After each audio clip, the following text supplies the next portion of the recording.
Remember, two passages of Luke's Gospel I wish to refer you to in answer to this question that addresses whether or not Protestants or non-Catholics all have to go to purgatory, since they do not have the sacramental confession that Catholics do.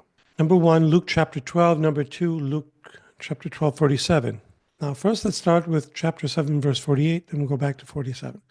Jesus says, "To whom much is given, much is expected." Okay? He also states, "That servant who knew his master's will, but did not make preparations, nor act in accord with his will, shall be beaten severely. But the servant who was ignorant, who did not know the master's will, ignorant of the master's will, but acted in a way deserving of a severe beating, shall be beaten only lightly." So you see the difference of knowledge and the responsibility attached thereto. The knowledge one has brings more responsibility. The lack of knowledge diminishes that responsibility. And then Jesus adds, "Much will be required of the person entrusted with much, and still more will be demanded of the person entrusted with yet more."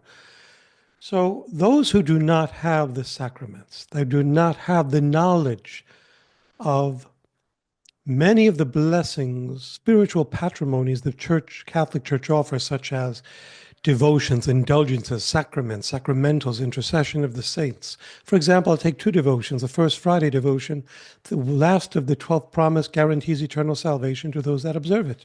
The brown scapular guarantees eternal salvation that those who die wearing it, living according to God's will.